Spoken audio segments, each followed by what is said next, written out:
तालाब के किनारे ससुराल। सोनिया, मैंने सब्जी बना दी है, तुम जल्दी से रोटियां बनाकर तैयार कर दो। तुम हर बार सब्जी बनाकर रख देती हो और रोटी बनाने की जिम्मेदारी मुझे उठानी पड़ती है। सब्जी बनाते हुए तो तुम गैस धीमी करके अपने फोन चलाने के लिए चली जाती हो, लेकिन मेरा क्या? सभी घर वाले मिलकर 10-10 रोटियां खाते हैं और मुझे हलवाई की तरह रोटियां बनानी पड़ती है। तो अब मैं क्या करूं? अब घर वालों को तुम्हारे हाथ की सब्जी पसंद नहीं आती तो इसमें मेरी गलती थोड़ी है। तुम्हारी गलती नहीं है, लेकिन तुम्हारा हाथ तो हो सकता है ना। हो सकता है कि जब मैं सब्जी बनाकर रसोई से चली जाती हूँ तो तुम ही सब्जी में कोई ना कोई मिलावट कर देती हो। दोनों ही बहुएं इसी तरह लड़ाई करने लगती हैं। तभी रसोई में दोनों की सास आती है और कहती है, क्या बात है बहुओं, तुम दोनों की लड़ाई तो खत्म ही नहीं होती। कितनी बार बोला है कि इस तरह से मत लड़ा करो। आस पड़ोस वाले सुनते हैं तो अच्छा नहीं लगता। इस मोहल्ले में हमारी बहुत इज्जत है और वो खराब होती है। माँ जी, आप ही समझाइए ना सोनिया को। जब मैंने सब्जी बनाकर तैयार कर दी है तो अब ये रोटी बनाने में नाटक क्या कर रही है? अब आप चाहती हैं कि मैं दोनों काम करूं? माँ जी, ये तो सब्जी बनाकर इधर उधर काम करने चली जाती है, लेकिन मुझे रोटियां बनाने के लिए पसीने में बेहाल होना पड़ता है। आप जानती है ना गर्मी कितनी हो रही है। मैं सोच रही हूँ कि चावल बना देती हूँ। ऐसे कैसे चावल बना दूंगी? सब लोगों को रोटी खाने का मन है तो रोटी ही बनेगी। माँ जी, ये ऐसे नहीं मानने वाली। आप हम दोनों को अलग क्यों नहीं कर देती? सुन रही है माँ जी? मुझे तो अब इस घर में आए हुए 1 महीना हुआ है और ये 1 साल में ही अलग होने की बात कर रही है। तुम दोनों को जितनी भी लड़ाई करनी है कर लो, लेकिन मैं तुम दोनों को अलग नहीं करूंगी। आरती बोलकर रसोई से चली जाती है और दोनों बहू ऐसे ही लड़ते हुए खाना बनाती हैं।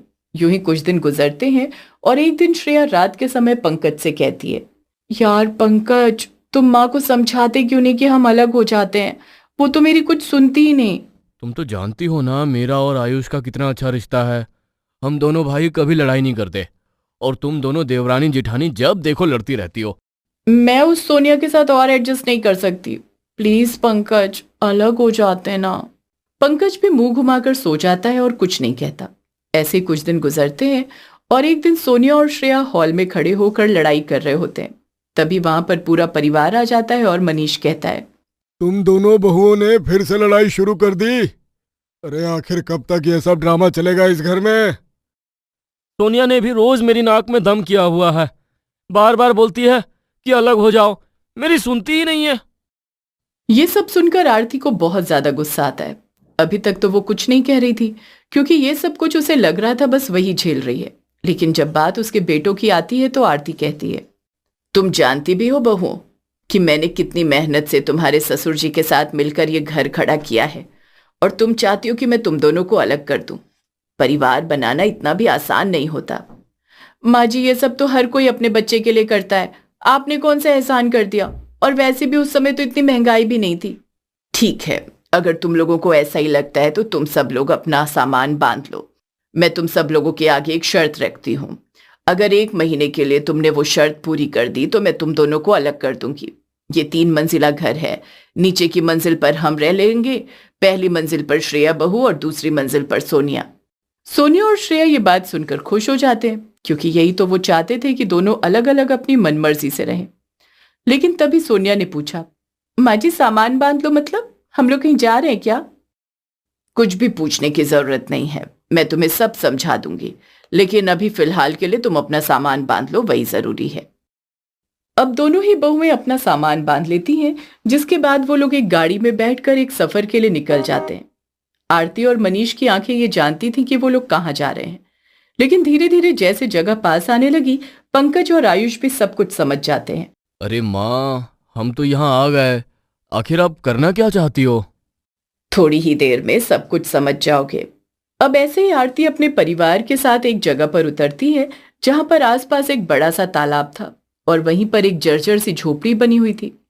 आरती अपने परिवार के साथ उस झोपड़ी के पास जाती है। श्रेया ने पूछा, हम कहाँ आ गए हैं? कुछ समझ नहीं आ रहा, और हम इतना सारा सामान लेकर यहाँ पर क्यों आए हैं? अब सुनो दोनों बहुओं, तुम दोनों अलग होना चाहती थी ना। यहीं से मैंने अपने सफर की शुरुआत की थी।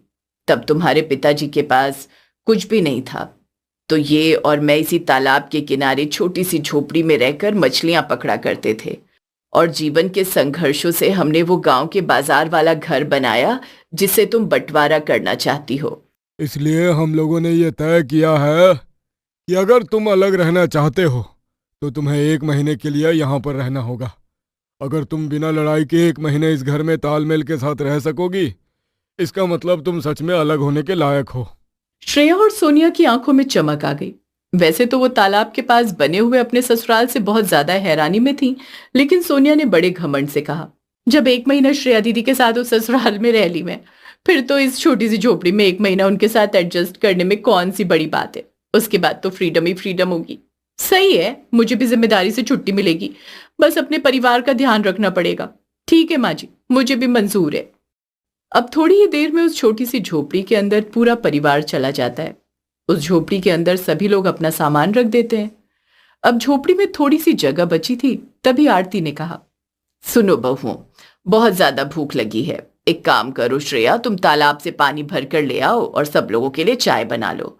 और सोनिया बहू तुम जाओ, यहाँ से 2 किलोमीटर दूर दुकान है, वहां से चाय का सामान लेकर आ जाओ। माँ जी, तालाब से पानी भर कर लाना पड़ेगा, पर वो पानी तो बिल्कुल भी साफ नहीं होता। और माँ जी, 2 किलोमीटर जाना और 2 किलोमीटर आना, इतने में तो आपकी चाय बने ना बने मेरी चटनी बन जाएगी। तुम लोग तो कुछ ही पल में परेशान हो गई, आगे क्या करोगी? जो जिसको बोला है वो करो। अब ऐसा ही होता है। श्रेया पानी भरने और सोनिया सामान लेने चली जाती है। सोनिया हांफते हुए घर आती है और वहीं श्रेया अभी तक वापस नहीं आई थी। सोनिया श्रेया को देखने जाती है कि वो पानी लेकर अब तक क्यों नहीं आई, तो देखती है कि श्रेया वहीं तालाब के पास फिसल गई थी। हाय रे, मेरी कमर टूट गई। ये तालाब के किनारे ससुराल तो बहुत ज्यादा परेशान कर रहा है। सोनिया उसे देखकर जोर जोर से हंसने लगी और बोली, आपका तो नहीं पता, लेकिन 1 महीने में तो इस तालाब के पास ससुराल में मैं एडजस्ट कर लूंगी। और माँ जी, आपको तो नहीं पता, लेकिन मुझे अलग जरूर कर देंगी। श्रेया भी हिम्मत करके उठ जाती है और कहती है, मैं भी तुमसे हार नहीं मानूंगी। आए। श्रेया ने पानी भरा। दोनों बहुओं ने झोपड़ी के बाहर चूल्हा जलाया और चाय बना दी। शाम होने लगी थी, तभी आरती ने कहा, जाओ दोनों बहुओं और तालाब से मछली पकड़ कर ले आओ। हम लोग ज्यादा पैसे का इस्तेमाल नहीं कर सकते, क्योंकि जब हम यहाँ पर आए थे तब हम भी गरीब थे, तो हम रात को मछली ही पका कर खाएंगे। मछली पकड़नी थोड़ी आती है। नहीं आती तो सीख लो, वैसे भी जब अकेली रहोगी तो भी बहुत कुछ सीखना पड़ेगा ना। ठीक है माँ जी, इसमें कौन सी बड़ी बात है, हम YouTube से मछली पकड़ना सीख लेंगे। दोनों ही बहुएं अब तालाब के पास जाती हैं और मछली पकड़ने की कोशिश करने लगती हैं। इस समय गांव की कुछ औरतें भी पानी भरने के लिए आई हुई थी। एक औरत आराधना ने कहा, तुम लोग यहाँ के नहीं लगते, थोड़ा संभल कर, यहाँ बहुत फिसलन है, गिर जाओगी। हम अपना देख लेंगे, आप अपना काम करो, हमें ज्ञान देने के लिए हमारी सास ही काफी है। श्रेया ने यह बोला और तभी वो आगे बढ़ी और अचानक फिर से वहीं फिसल गई। श्रेया के पूरे कपड़ों पर कीचड़ लग गया और वो बोली, अरे यार, मेरे साथ ही बार बार ये क्यों होता है? ये सोनिया भी तो गिर सकती थी ना। भगवान ना बहुत अच्छे हैं, वो गिरे हुए लोगों को ही गिराते हैं, इसीलिए तो बार बार आप गिरती हो। श्रेया को यह सुनकर गुस्सा आता है। दोनों ही बहुएं लगभग 2 घंटे तक मछली पकड़ने की कोशिश करती हैं, लेकिन नाकामयाब रहती हैं और बड़ी मुश्किल के बाद आखिरकार उन्हें एक ही मछली मिलती है। वो उसे लेकर घर आती हैं। ये सब क्या है? तुम लोग बस एक ही मछली लेकर आए हो। एक मछली में पूरा परिवार कैसे खाना खाएगा? हम 6 लोग हैं। माँ जी, मेरा हाल देखिए, पूरे कपड़े कीचड़ से गंदे हो गए हैं, हड्डियां बार बार गिरकर टूट गई हैं और आप ऐसे बोल रही हो। अच्छा ठीक है, एक काम करो, अब थोड़े से चावल उबालो और चावल के साथ में इसी मछली को पका लेना, पूरे परिवार को पूरी हो जाएगी। और कल दिन में फिर से मछली पकड़ने जाना है तो थोड़ी तैयारी कर लेना। श्रेया और सोनिया मिलकर फिर से उस मछली को पका लेते हैं और रात को सुकून से खाना खाकर पूरा परिवार सोया ही था कि तभी जोर जोर से पानी की आवाज आने लगती है। सोनिया डर कर उठ गई और बोली, ये कैसी डरावनी आवाज आ रही है? मुझे तो इतने डर में सोया भी नहीं जा रहा, बाहर कोई भूत प्रेत का साया तो नहीं है? सो जाओ सोनिया, बाहर कोई भूत नहीं है, ये पानी की लहरों की आवाज है। जब हम छोटे थे और यहाँ रहा करते थे तो हमें इन सब आवाजों की आदत थी। अब तो ये सारी आवाज सुनकर बहुत सुकून मिल रहा है। तुम सुकून की बात कर रहे हो, मैं तो सो भी नहीं पा रही। वहीं दूसरी तरफ श्रेया का भी बुरा हाल था। तालाब के पास ससुराल होने की वजह से बहुत सारे मच्छर झोपड़ी के अंदर घुस आए थे। श्रेया बार बार ताली बजाकर मच्छर मार रही थी। तभी पंकज ने गुस्से में कहा, हाँ, हैप्पी बर्थडे टू यू। अब सो जाओ प्लीज, ये ताली बजाना बंद कर दो। कोई माता का जगराता है क्या?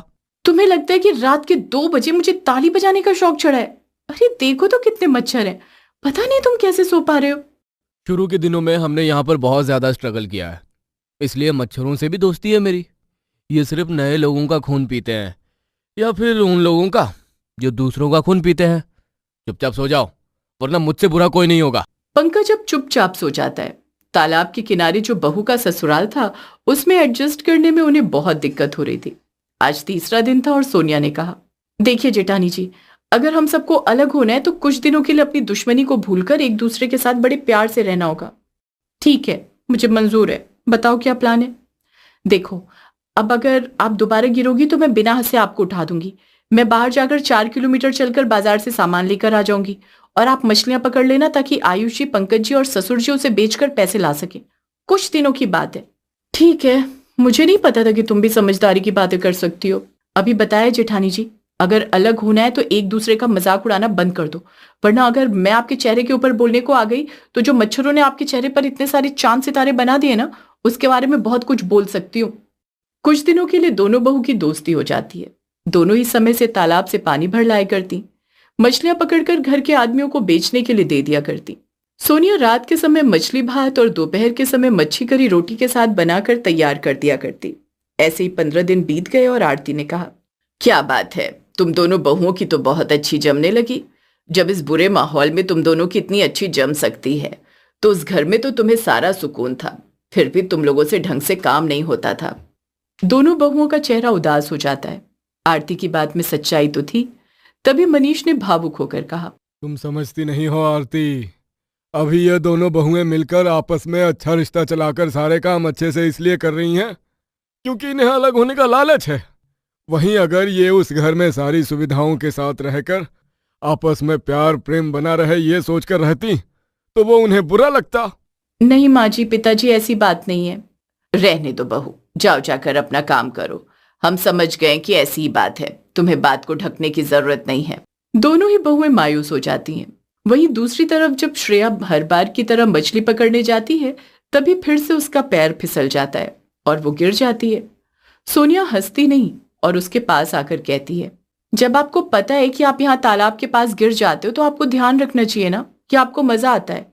सोनिया के गुस्से में कहीं ना कहीं प्यार छुपा हुआ था जो कि श्रेया को दिखाई दे रहा था और सोनिया श्रेया को उठाने की कोशिश करती है, लेकिन इस बार श्रेया के पैर में ज्यादा लग गई थी। सोनिया ने सहारा देकर श्रेया को उठाया, उसे लेकर गई, उसके कपड़े बदलवाए और उसे आराम करने के लिए बिठा दिया और बोली, कोई बात नहीं, आज थोड़े पैसे ज्यादा लगेंगे तो क्या हुआ, हम लोग दाल चावल बना लेंगे, आप आराम करो, आज आप कुछ नहीं करोगी। पर माँ जी ने तो बोला है कि हम दोनों को मिलकर घर संभालना है। कोई बात नहीं, मैं बोल दूंगी कि दाल आपने बनाई थी और चावल मैंने बनाए थे, तब तो कुछ नहीं पता चलेगा, आप आराम करो। अब सोनिया अकेले ही खाना बनाकर तैयार करती है और पूरे घर का काम करती है। ये सारा काम अकेले करने की वजह से वो बहुत ज्यादा थक जाती है और सो रही होती है। वहीं अगले दिन श्रेया सुबह सुबह जल्दी उठती है और खुद से कहती है, सोनिया ने भी तो मुझे आराम मिले इसके लिए अकेले उठकर सारा काम किया, वो भी थक गई होगी, रोज 4 किलोमीटर जाती है, क्यों ना मैं आज जाकर परचून का सामान लेकर आ जाऊं।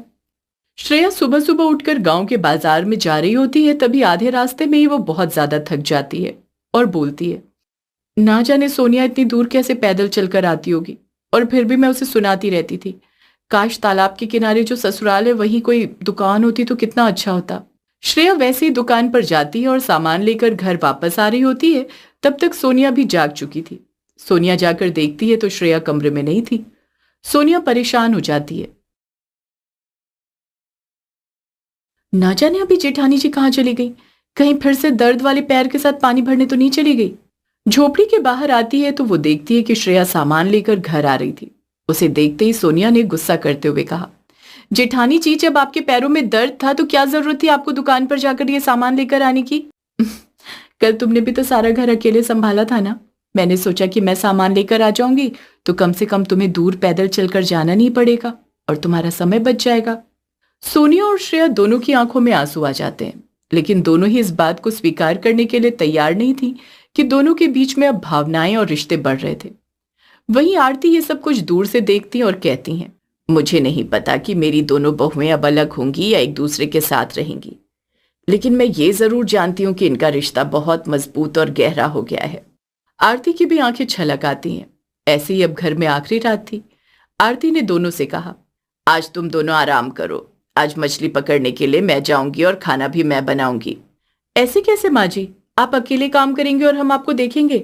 हमसे तो निवाला खाया ही नहीं जाएगा। एक काम करिए, हम भी आपके साथ चलते हैं। अब श्रेया और सोनिया भी आरती के साथ जाती हैं। वो देखती हैं कि आरती ने जाल तालाब में डाला और थोड़ी ही देर में 10-12 मछलियां जाल में आ गई। उसने वो सारी मछलियां बाल्टी में रखी। उसे देखकर सोनिया हैरान रह गई। आपके हाथों में कोई जादू है क्या, जो मछलियां खुद ही खिंची चली आई? श्रेया दीदी तो रोज 1-2 मछली पकड़ लेती थी, तो वो भी बहुत बड़ी बात थी। ये सब कुछ कला होती है। इतने सालों तक तुम्हारे ससुर जी के साथ मिलकर मेहनत की है। वो बाजार में जाकर मछलियां बेचते थे, मैं यहाँ घर भी संभालती थी और मछलियां पकड़कर तैयार रखती थी, ताकि वो एक दिन में 2-3 चक्कर लगाकर मछलियां बेच सकें। माँ जी, आपने तो अपने जीवन में बहुत मेहनत की है। सच में आप तो आने वाली पीढ़ी के लिए प्रेरणा हो। थोड़ी ही देर में श्रेया और सोनिया आरती के साथ घर वापस आ जाती हैं, क्योंकि मछली जल्दी पकड़ ली गई थी। अब आरती खुद ही चूल्हा जलाती है और उन मछलियों पर मसाला लगाकर उन्हें फ्राई भी कर देती है। थोड़ी देर में चावल चढ़ा देती है। मछली की खुशबू पूरे घर में फैल जाती है और मनीष ने कहा, आरती, आज खाना तुमने बनाया है ना? खाने की खुशबू से ही पता चल रहा है इतने सालों पुरानी याद ताजा हो गई। माँ, आपके हाथों के स्वाद का मुकाबला तो कोई नहीं कर सकता। आखिर ऐसा भी क्या स्वाद है माँ जी के हाथों में जो सब लोगों को इतना पसंद आ रहा है? ये सब लोग ऐसे ही इतनी तारीफ कर रहे हैं। श्रेया और सोनिया ने जैसे ही अपनी सास के हाथों का खाना खाया तो वो भी हैरान रह गई और श्रेया खुद को तारीफ करने से ना रोक सकी। माँ जी, ये खाना तो तारीफ से भी परे बहुत अच्छा है। माँ जी, आपके हाथों में तो बहुत अच्छा स्वाद है। हमें तो ये बात कभी पता ही नहीं थी। बहू, अगर खाना बिना कलेश के प्यार से बनाया जाए तो फिर साक्षात अन्नपूर्णा माँ उसमें आशीर्वाद डालती हैं। मैंने भले ही गरीबी में खाना बनाया है, पर हमेशा दिल से बनाया है। सभी लोग साथ में खाते हैं। थोड़ी ही देर में बिजली चली जाती है। अब पूरा परिवार आंगन में एक साथ होता है। लेकिन अब ना ही मच्छर बहुओं को परेशान कर रहे थे और ना ही तालाब किनारे पानी की आवाज से उन्हें परेशानी हो रही थी। सोनिया, सच में बहुत सुकून मिल रहा है इस तालाब के किनारे ससुराल से। जब पहले नानी के घर जाते थे ना अपने परिवार के साथ, तो बिल्कुल ऐसे ही सुकून मिलता था। अभी तो हमें माँ जी से बहुत कुछ सीखना बाकी है। फिर हम अलग होने के बारे में कैसे सोच सकते हैं? वहीं दूसरी तरफ अगली सुबह आरती अपना सामान बांधकर बैठी हुई थी। श्रेया और सोनिया उसके पास गए और श्रेया ने कहा, ये सब क्या है माँ जी? अपना सामान बांधकर क्यों बैठे हुए हो? आप कहीं जा रहे हो क्या? बाबू, तुम दोनों ने अपनी 1 महीने की शर्त को पूरा कर दिया। अब हम वापस अपने गांव वाले घर चलते हैं और हम उसका बंटवारा कर सकते हैं। मुझे कोई ऐतराज नहीं। उसकी बात सुनकर दोनों बहुएं उदास हो जाती हैं और श्रेया ने कहा, लेकिन मुझे ऐतराज है माँ जी, क्योंकि मैं नहीं चाहती कि मेरे आने वाले बच्चे बिना अपने दादी की छाया के पलें। माना कि हम लोग एक ही छत के नीचे रहेंगे, लेकिन जैसे ही मंजिल अलग होगी, ऐसे ही दिलों के बीच की दूरियां भी बढ़ जाएंगी। मैं भी अब आपसे और जेठानी जी से अलग नहीं होना चाहती, क्योंकि इस घर में तालाब के किनारे रहकर मैंने ये जाना है कि रिश्ते सिर्फ वो नहीं होते जो हमें खुशियों में साथ दें, वो होते हैं जो हर गम में भी साथ खड़े रहें। आरती ये सुनती है तो उसकी आंखों में आंसू आ जाते हैं और तभी वहां पर मनीष, आयुष और पंकज आ जाते हैं। पंकज ने हंसते हुए कहा, माँ, आखिर आपकी तरकीब काम कर गई। आपकी दोनों बहुओं को अकल आ गई और रिश्तों का महत्व भी पता चल गया। यह सब तुम्हारी वजह से ही हुआ है आरती। जब हमारे दोनों बेटों ने बताया कि उनकी पत्नियां अलग होने के लिए उन्हें परेशान कर रही हैं, तो तुमने ये तरकीब लगाई और तालाब किनारे बसे हुए इस ससुराल को खरीद लिया। श्रेया और सोनिया ये सुनकर हैरान हो जाते हैं और श्रेया ने पूछा, तालाब किनारे ससुराल खरीद लिया मतलब? मैं कुछ समझी नहीं। यही बहू कि मुझे मछलियां पकड़नी इसलिए आती हैं क्योंकि मैं एक मछुआरे की बेटी हूं, पर मेरा ससुराल खानदानी अमीर था। मैंने शादी के बाद कोई संघर्ष नहीं किया है। दरअसल पंकज और आयुष तुम दोनों से परेशान थे। हम जानते थे कि आज नहीं तो कल तुम लोग पूरे घर के आगे बगावत करके अकेले रहने की बात करोगी, इसलिए हमने ये सारा प्लान बनाया और ये घर खरीद लिया। मैंने कभी नहीं सोचा था कि आप लोगों में भी इतना दिमाग हो सकता है। कहानी जो भी हो, सच्ची या झूठी, लेकिन हमारे रिश्ते और हमारा प्यार सच्चा है। मेरे लिए वो बहुत ज्यादा जरूरी है। और रही बात तालाब वाले ससुराल की, मन करेगा तो हम यहाँ पर रुकने के लिए आ जाया करेंगे। अब खुशी खुशी पूरा परिवार वापस अपने गांव के बाजार वाले घर पर चला जाता है। दोनों ही बहुएं बड़े प्यार से एक दूसरे के साथ रहने लगती हैं। उन दोनों के बीच में कभी कभी लड़ाई हुआ करती, लेकिन वही तो एक रिश्ते को जिंदा और ताजा रखती है। और इस तालाब के किनारे बसे हुए ससुराल की यादें मुरझाए हुए रिश्तों को भी खिला देती हैं।